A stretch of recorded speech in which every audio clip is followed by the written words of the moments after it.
Mr. Pilgrim, let me thank you very much, but let me just briefly talk about the situation that Barbados had a similar situation that we experience now. You talked about the coming together of all the stakeholders, both you and also Mrs. Upadhyay. You talked about the coming together of the stakeholders, union, employer, employee, everybody. And you talked about just creating a productivity culture, awareness, giving assistance to the process, monitoring the process and the outcomes. You must evaluate productivity at all levels. Not only the employees, boss must meet on time too. Right, manager must show the way, show the example. You talked about evaluation, the measurement and improvement. And I remember reading a book, The Human Side of Enterprise. All that was done, they changed the lights from ordinary bulbs to fluorescent lights. People work like they're crazy. That's, you know. You talk about not reinventing the wheel. If somebody did it before you and it was successful, why not copy? And so we expect to copy from you. We expect to use you. And I want to sound a warning to the Secretary. I heard you talk about this conference that's coming up later this year. And I am saying the THA should try and have a group going, the union, employer, business, THA, ECA, Chamber of Commerce, find people, send them to learn what's happening in that big international conference. You're not hosting it, go as delegates. Let them do all the expenses and you just go and so on. You talk about public education. We must engage in public education. That is a necessity. The use of the media, the papers, the radio, the TV. When you go around to the villages, you go and say, listen, man, if we ain't work, we go come like the crapo, that we scalding and boiling, and we're not even saying pungala. So watch it, watch it, watch it. And the P's, we thought of the prayer, the pride, the perseverance, being proud, principle, pay, and people.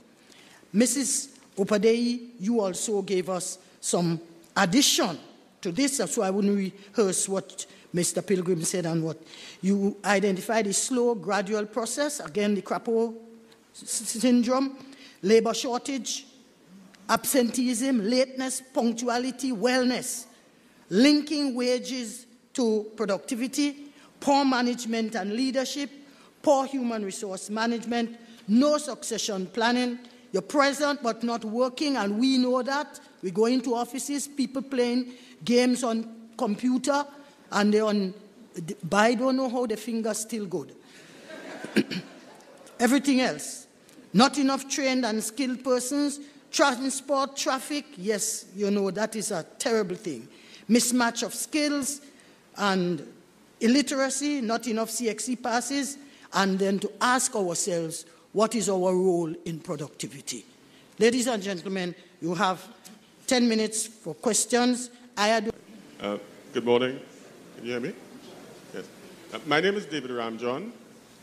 Today I'm representing the American Chamber of Commerce. We would like to thank the THA, the Division of Finance and Enterprise Development, for extending the invitation to us. I would like to extend the regrets of our president, Mr. Ravi Suryadevara, who could not be here. I hope I am a worthy replacement for him. But thank you very much for this opportunity. A few questions and some observations and comments. Mr. Pilgrim, my P for you would be patriotism. That is one of the things that I've always said, that patriotism, and which for me really is service. Yes. And it is doing the best that you can at whatever you do. Mm-hmm. And that really for me sums it up. A couple of questions for you.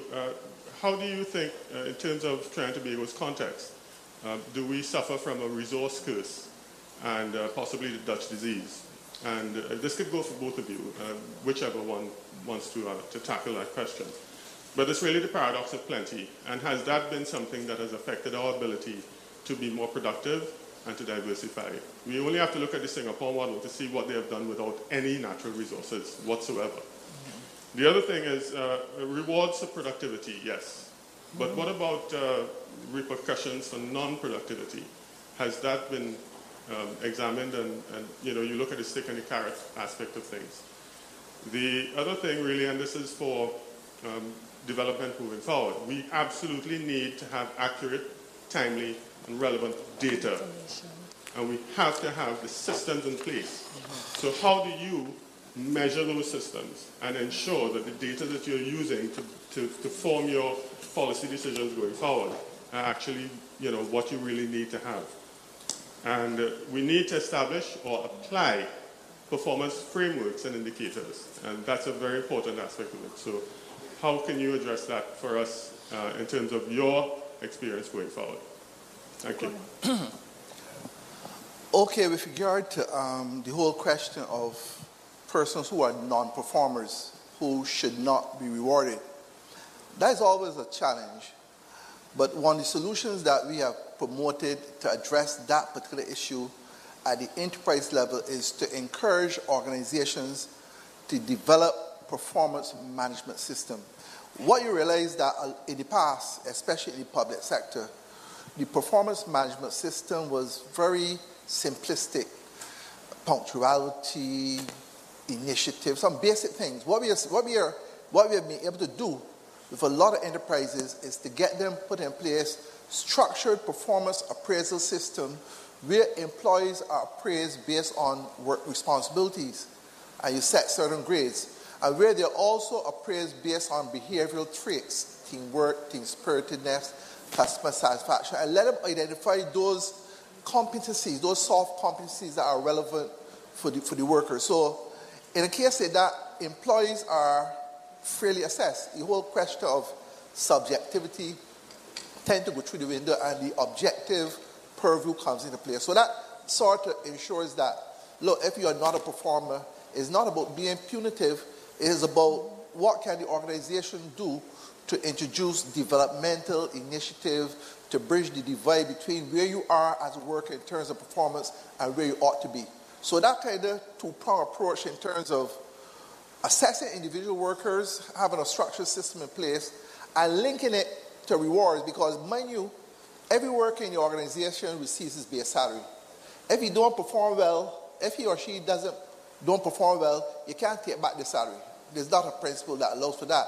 But what you can do, you could recognize those workers who have performed exceptionally well and allow the principle of reward to encourage those lower performers to want to be part of the second rung when it comes to being recognized and rewarded. So it's motivational, it's based on the Maslow, Hertzberg, and those psychologists who are big into those theories, but it's the application, so to speak. Now, the other question in relation to data and systems, what we have been able to do, I remember I mentioned the Macro Productivity Indicators Project, where we cover 7 sectors per year. And we cover a whole plethora of enterprises, get them involved. Actually, more of them are getting involved in the next year project, so to speak, because they are recognizing that the information that we are sharing on productivity, absenteeism, which is actually the absenteeism rate among several enterprises in Barbados, by having that data, has been dipping. Because it allows the organization to introduce absent management strategy. For example, if you realize that the absenteeism level, let me wrap up quick.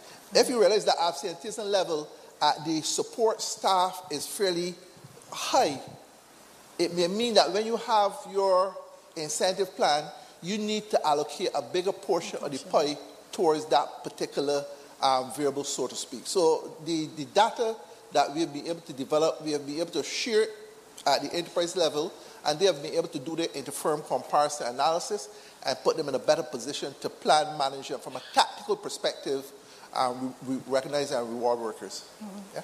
Okay, the basic comment that I want to make relates to the research. And yes, I mean, we have been hearing, ad nauseum, the whole issue of no current accurate data being available. Last week, we were in Grenada, which would be the EU, on the EU ILO project.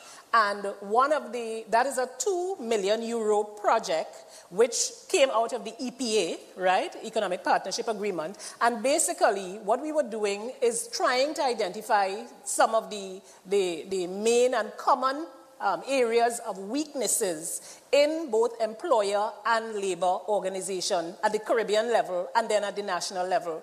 And one of the commitments of that project is to look at the research capacity of these, we're talking the region here now. At ECA, research is one of the very important role that we play in terms of employers. And so we do ongoing research, in different areas, absenteeism, productivity, some of those things. But of course, that's just focused to the members of the ECA, etc. But definitely, we should see some strengthening of that competency in terms of research and having the data, because you cannot go ahead making policy on I think so and I feel so. You must have the empirical evidence. Yeah. Just one other point, let me just mention quickly. It's important for organizations, if we want to use the word engage in participative management, it's important for organizations from time to time to meet with staff and get from them ideas. We have recognized that that particular component is critical when it comes to improving employee productivity, because in many instances, workers got ideas sometimes that you as a manager or supervisor may not have. And by engaging them and by having this dialogue, it provides the opportunity for them to share. There are so many stories that you can give about the downside to not involving workers. On the other hand, the upside to involving workers. There's a story. This is it. They said at a hospital in the United States of America, my friend from the American Chamber of a hospital in the United States of America realized that patients in one of the intensive care unit died every Sunday at 1:30. Now that's serious, right? The administrators, they got together and they dialogue among themselves to find out, well, what's causing this? So some person suggested, why don't let us meet in the room at about 25 minutes past 1 to see what's happening. So they agreed. And they assembled, and there some people were Catholics, walked with their holy waters and prayer books and things, and people assembled. And the story goes on that at exactly 27 minutes past 1 o'clock, Pookie Johnson, the part-time janitor, walked into the room with his vacuum cleaner, unplugged the life support machine, plugged in his vacuum cleaner, and started vacuuming. Now that's the downside. I mean, the only person that seemed not to know about the issues in the organization were the part-time workers, which means maybe for some reasons the level of value that was being placed on them was. Now that's the downside. The upside of the story is that when you have organizations that are big into recognizing, rewarding their workers, involving them, communication, treating them as if they are really assets. They said an airline in America, an old lady got on a plane, belonged to an airline in Dallas, Texas. She was going to New York, so the plane had to go to Miami so that she could change flight and she get a connecting flight. But when she left Dallas, Texas, she put a dog in a cage. And when the guys in Miami went to change the luggage from one plane to another, they realized that the dog was dead. But these guys were big into management, treated them nice and recognized them and rewarded. So these guys said, look, we need to find a solution to this problem. We can't have this dog going on to New York and next thing the woman. So one guy said, you see that dog? I saw a dog like that this morning on my way to work when I passed through Coral Gable in a pet shop.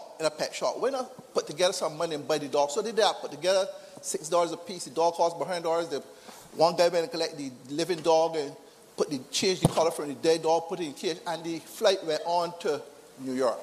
The story goes on is that when the old lady went to clear the luggage and saw the dog, the old lady started screaming and shout and said, my dog, my dog, my dog. The supervisor came and said, madam, what's the problem? Maybe he might have known what the guys in Miami did, you know. He said, madam, what's the problem? She said, my dog, my dog, my dog. He said, madam, tell me what's the problem. Would you believe that when I put my dog in the cage in Dallas, Texas, my dog was dead? But my dog is living again. No.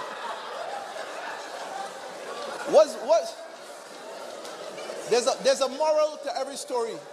There's a moral to every story when it comes to worker and labor productivity. There's a moral to every story. The moral to the story is this. When you have workers who love what they're doing, connected to the organization, they could turn moments of misery into moments of magic. I think that's the kind of thinking that we should promote in terms of seeking to extract the best from the employees. You want another story? No. We don't have the time. We have to leave the time. She running close. Good morning, everyone. Nicole Brown, representing the Department of Youth Affairs. It's a question, perhaps it's a rhetorical question, a question to think about in terms of productivity. Now, we have been hearing over the years about the Caribbean region on a whole, that this issue of productivity. I would have, as an undergraduate, I would have been privy to some of the teachings of the late Lloyd Best. And one of the things that he spoke about constantly was the Caribbean looking at the areas that we have comparative advantage in. And one of the areas of our comparative advantage is in our creativity, in our dance, in our music, and in our drama. Could it possibly be that part of the reason we are facing this crisis of lack of productivity is that we are investing in industries that are not within the remit of our cultural, the things that we gravitate towards naturally as Caribbean people? Could it be that we need to put more investment into developing our cultural industries? Because when you look across the region, when you see our carnival, our stage productions, you see productivity there. You see it come out. So is it that we need to look at, in addition to, I'm not saying eliminate the traditional economic structures, but could it be that many of the workers who are sitting down at desks probably should not be at desks, and that they would function more effectively in another environment? So that was my question. She's answered it. She's answered it. I like that in terms of we should do what we have been doing, as well as if we have the comparative and the competitive advantage, do it and do it well. If we're looking to go into industries where there are opportunities that will create value added and increase capacity, diversity, skill, let me get the best of both worlds. But what we need to do in order to address that is to ensure that we have multi-skilled persons. We need to ensure that persons are not locked into one particular vein when it comes to education. If every single person in here changed their job tomorrow, I am sure that you can find that you have some skills that you don't use that will make you employable. A lot of the housewives in here are good cooks. Am I right? You can be some of the best chefs in the hotel sector in Tobago, but you're locked into a particular responsibility. So I'm saying that examining the whole issue of skill enhancements, multi-skilling, multitasking, all those multi-things that the young people can do, that older persons like me cannot do, is something that we should pursue. We should not lock them into a particular purview, so to speak. Dr. Mackenzie. Dr. Mackenzie. Dr. Mackenzie. Dr. Mackenzie. Morning. We wasted a few minutes by introduction, so let me get straight to it. Productivity. I just want the young lady who just spoke in relation to the talent and creativity. We can agree with you. However, if we're not productive and use the talent within a specific time, you still won't produce the money, which is the material that you need to be profitable anyway. So regardless of what talent we have, it has to be done in a particular timeline, and we got to get really good at it in order to produce profits. So regardless of what we choose, that is going to be very crucial. I will probably throw a different spin to how we speak on the island. I think we are really a pot of frogs.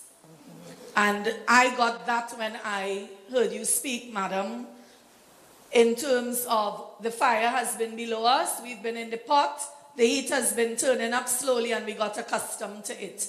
We have really done nothing to adjust ourselves. And I kept saying it all the time, we need to have a crisis. So maybe all the frogs need to be thrown into a pot of boiling water for us to wake up. I want us to get past all the things. Barbados has a story, and I just want to say that we actually had a social dialogue task force. It was under the last Minister of Labour. Only recently we got a letter that said meetings are suspended. So we did have that tripartite arrangement. the documents were signed, and we need to agree as a people where the will is, and where the way is, are we really willing to change? Let us stop fooling ourselves. The Barbados model came out of the fact that somebody bigger than you came and said, do or die. And then everybody jumped on board, and you have a great model, and today you still work hard and you do what you have, and we keep envying your tourism product. I have not heard anything this morning, although it's one of our big models we speak of. I heard of the THA division under community development seem to have some good stories, but for the one that we speak about, tourism being our big diversification, I've not heard anything as to how we're going to treat with that, although we've invested most of our time as private sector speaking those stories and topics. So without going much further, I just want us to take it that we have accepted to be frogs in the pot with the fire slowly going below us. And if it's nothing else I took away from today, was that, and I want to thank you for it. Okay. You're welcome. There was actually a picture that I didn't put. There was actually a picture which I should have left, but... I said there was actually a picture. Good morning. A couple with the frog, which I should have. Pleasant morning to one and all. My name is Carlton Seaford, and I have a simple question concerning productivity. What model can be used to educate the common man and on a continuous basis with regards to productivity? Can there be, for example, a mandatory training to productivity, as since that you took the initiative steps in Barbados?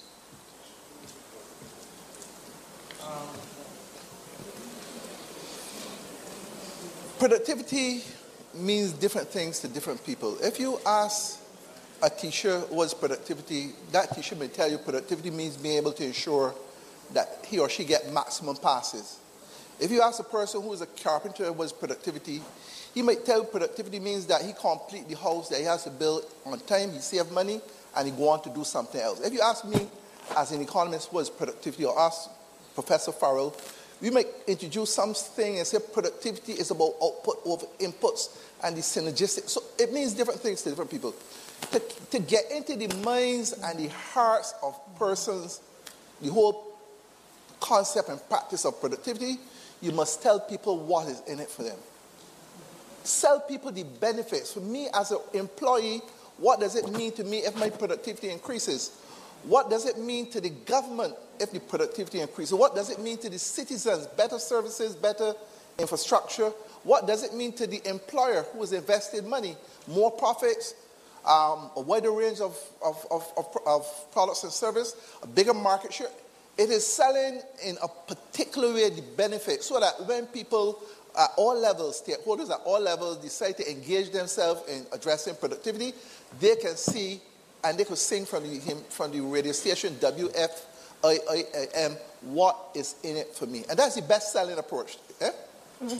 My comment would be, I recall in primary school, there was something called civics. I am not sure if I'm dating myself, if it's still in place. But I think that the impact can be made on the young people because it's a whole change. We spoke about the mindset, and it has to be included in the curriculum. Okay, the whole issue of productivity. It has to be part of how we operate. It has to be it has to be ingrained in our culture. You know, the issue of one of the things, negative impacts of productivity. We're talking about late coming. And I mean, this is something that we hear all the time and we talk all the time. If we say we're having a meeting at 8 o'clock, the meeting seldom starts at 8. And I want to compliment, I want to congratulate and thank Dr. Mack, because she said if there is one person sitting here at 8:45, we will start.